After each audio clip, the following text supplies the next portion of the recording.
In Lapis Lazuli, Yeats responds to a carved stone which was given to him as a gift for his birthday. He liked it so much he wrote a poem about it. The type of stone itself was called a lapis lazuli. It's another poem written in quatrains. Yeats takes some time to get to the actual central subject of the poem, the stone itself, and he begins, again, contemplating his audience. I have heard that hysterical women say they are sick of the palette and fiddle bow, of poets that are always gay. For everybody knows, or else should know, that if nothing drastic is done, aeroplane and zeppelin will come out, pitch like King Billy bomb balls in, until the town lie beaten flat. Historical context is significant here. Lapis Lazuli was first published in 1938, but it was composed 2 years previously in 1936, making it more distant from the outbreak of World War II in 1939. The Fisherman was first published in 1917, but was actually composed in 1914. So the two poems are from very different worlds. In Lapis Lazuli, the audience's dissatisfaction with art is exacerbated by memories of World War I, the suspicion that it will all happen again. This is a modernist turn which distinguishes Yeats's post-war from his pre-war poetry. He represents modernist concerns to do with instability, the absence of certainty, the fear that all could change in an instant, even things once taken for granted as lasting, such as the endurance of the city. With King Billy, Yeats conflates Kaiser Wilhelm, the German emperor during World War I, with William III, the English king who conquered Ireland in the 17th century. Recent history has brought to mind a threat that the town might be beaten flat or reduced to rubble by the materials of war.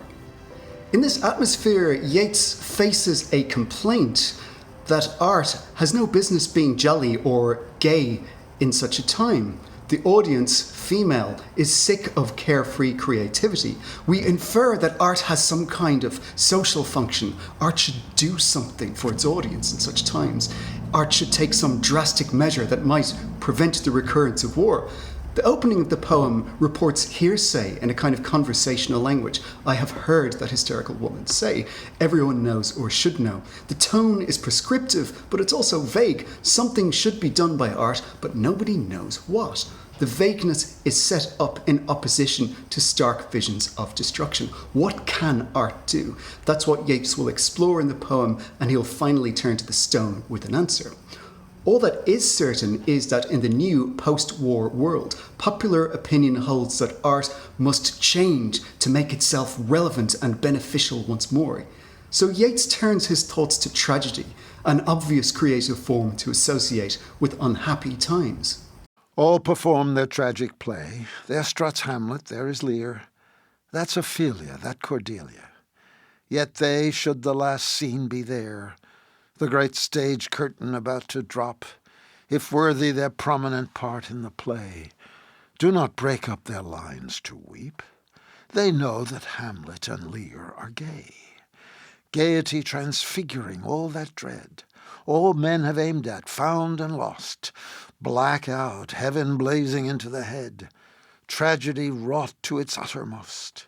Though Hamlet rambles and Lear rages, and all the drop scenes drop at once upon 100,000 stages, it cannot grow by an inch or an ounce. There's some parallels with The Fisherman here. Again, there is a kind of cataloguing or a listing, but this time of tragic characters rather than of complaints. And notice again that the vocabulary of the poem has changed. Unlike the sort of talky beginning of the poem, it's now more elaborate, ornate language. This is no longer the report of a hysterical voice, but it is the voice of a poet.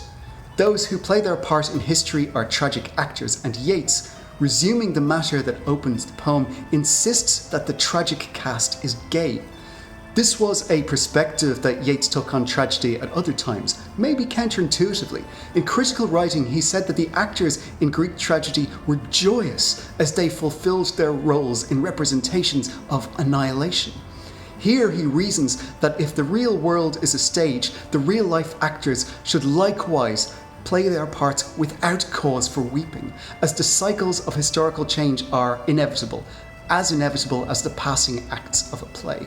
Heaven blazing aligns the air raids of wartime bombers with the lightning bolt of Zeus. The principles of performing one's duty remain the same despite the variations of 100,000 stages. It cannot grow by an inch or an ounce because tragedy is tragedy, whether real or seen on the stage. Yeats's point is that life has always been like this. There is no drastic change in human circumstances brought about by the recent moments of war. To support this point, he takes a wider view of the history of civilization.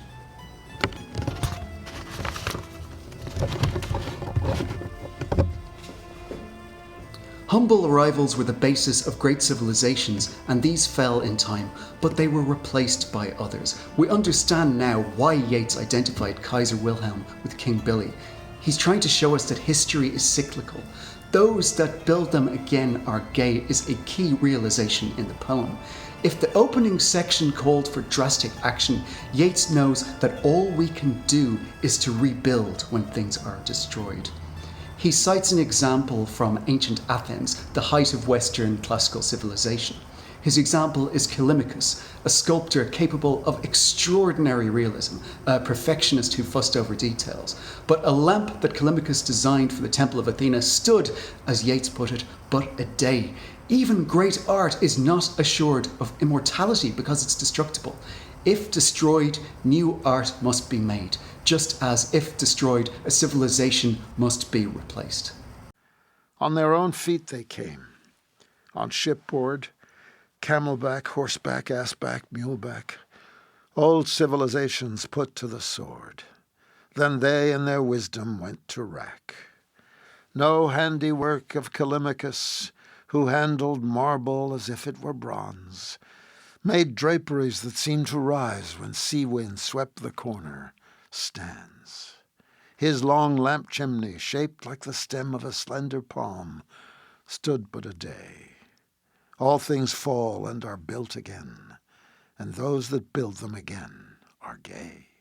Yeats has thought of sculpture because the object of his contemplations is similar. This is the Lapis Lazuli, the carved stone Yeats was given for his birthday. It's been etched with a series of images and in Chinese characters, a poem attributed to the Qianlong Emperor who ruled China in the late 18th century. If this seems an abrupt change of subject to us, contemplation of the stone will help Yeats to conclude where art should stand in relation to history and to resolve the question of gaiety, which he feels is appropriate in times of crisis, but others obviously do not.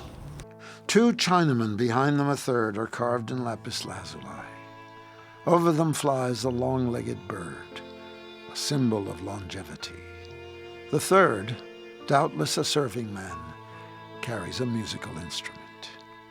Every discoloration of the stone, every accidental crack or dent, seems a watercourse or an avalanche or lofty slope where it still snows, though doubtless plum or cherry branch sweetens the little halfway house those Chinamen climb towards. And I delight to imagine them seated there on the mountain and the sky, on all the tragic scene they stare. One asks for mournful melodies. Accomplished fingers begin to play. Their eyes, mid many wrinkles, their eyes, their ancient, glittering eyes, are gay. The two Chinese men capture Yeats's attention. He takes them for sages, with wisdom conveyed to us in accomplished fingers and mid many wrinkles. They are jovial too, perhaps playful in the spirit of the old Taoist philosophers, who are profound thinkers but at the same time never take things too seriously. So there is a movement in the poem. It returns to address the main problem, which is the opening suggestion that gaiety is unsuitable for art in the grim realities of the 20th century. Yeats replies by observing that art should be joyful. Tragedy is externally a display of dire events, but internally is a joyously performed ritual of a natural cycle, that of creation and destruction. This cycle has been in effect for the course of human history, and it is as true of what is represented on a Chinese stone as much as it is evident in Greek sculpture. Art is gay, Yeats insists, not because it is an escape from reality. In fact, art never takes its eyes off atrocity. It is ever watchful, represented for us in the repetition of the word eyes. Here, it's not only that art doesn't seek refuge from misfortune, it chooses to engage with misfortune. The sages request mournful melodies in Yeats's poem, in which the musician will respond to sorrow. Yet their glittering eyes are gay. Art teaches us that gaiety and the knowledge that we can rebuild are the only pragmatic attitudes we can have when we look upon the tragic scenes of life.